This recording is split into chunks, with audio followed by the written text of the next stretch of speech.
Guys, this is Charlie from Charlie's World of Adventures. Well, Disney is mostly known for their most iconic animated film. Um, um, that doesn't mean they're able to create live action films. There are many that have become iconic in their own way, from Pirates of the Caribbean into Freaky Friday. They one of them that classic ones that I think have become iconic over the years would have to be either 1982 film Tron, and with the third one film Tron Ares coming out Friday, I think now would be a good time for me to finally watch both the first film and the sequel Tron Legacy. So this video will be focusing on the first film, and the next one will be focusing on the sequel. Cool. Anyways, I didn't really know too much about Tron. I knew it was kind of popular and that many people did like it. Okay, but I never really got into it. And after watching it for the first time, I thought the film was okay. It's not amazing, but I do understand why this will have a cult following. I'll start with the visuals. Now, I'll say now that I'm not going to be too harsh on the CGI here, as this is a film from 1992 and it's using very early CGI. It's understandable to why the film looks dated. However, the film definitely does look dated in some areas, I do think that kind of helps the feature. Let's face it, most retro arcade games do have a similar look to them.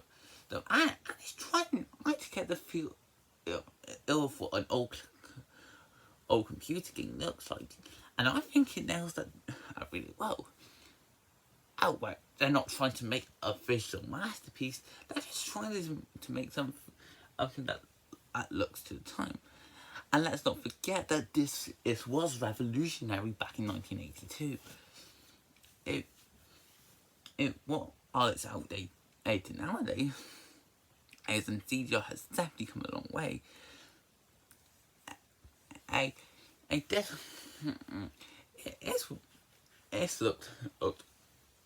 It's probably looked amazing back in the day.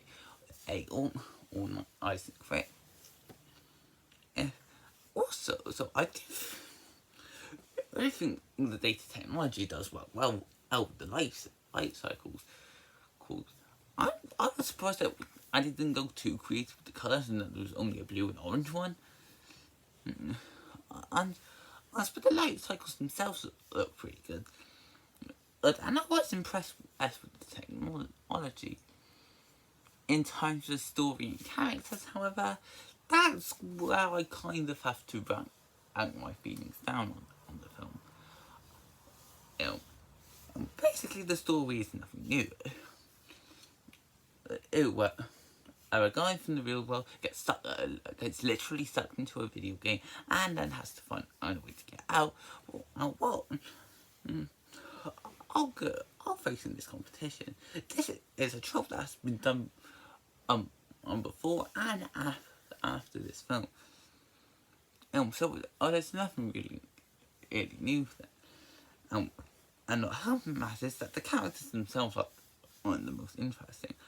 I'll admit the actors do really well with their performances, but I didn't really care much for them, especially with the protagonist Flynn. And he was okay, and I can't see I disliked him, but I didn't really feel like I knew him that well.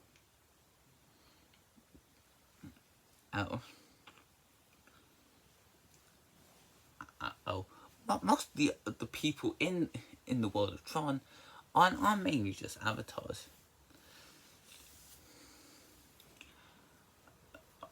To us, and they're not that interesting. But I will say that this one probably does have a pretty underrated villain. Then while you don't see much of the mask, the rescue to master thing. I can't really remember his name at the top of my head.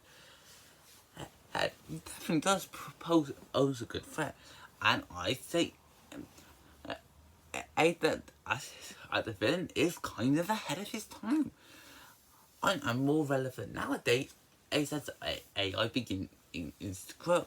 Oh, and the future becomes a lot more scary. It reminds me a bit. It's of like a computer version of Ultron, in a way. Plus, I do think the data CGI works the best on him. Him to show him as a great threat. He was easily my favourite character. Even if I do think the film could have gave him a lot more screen time. I also think the film's pacing is a bit of a mix. There are sometimes where it does go a bit too slow, but there are other times where I feel like it goes way too quick. The film is a little over 90 minutes, and I feel like it could have been a little bit longer. Now, I'm not saying it needed to be too long, but I really liked the world this film was presenting, and I wanted to explore more of it. In fact, I say this is one of the most realistic looking worlds inside of a video game. And with how everything operates. And the data field, it does kind of help it stand out. I only wish we had a lot more time in this world. Because as I was so invested with it. So overall, yes, Tron is a pretty dated film. However, I cannot say I hated it. Yeah, yes, the writing isn't great. The visual also I'd say definitely out of the into the A standards. And the characters could have had a bit more development, but there are things I like about it. The data feel of the bit do offer a lot of creativity. Some of the action is good, and it does have an underrated villain, as well as some strong actors. So I guess I wouldn't say this is a high priority to watch, but if you are a fan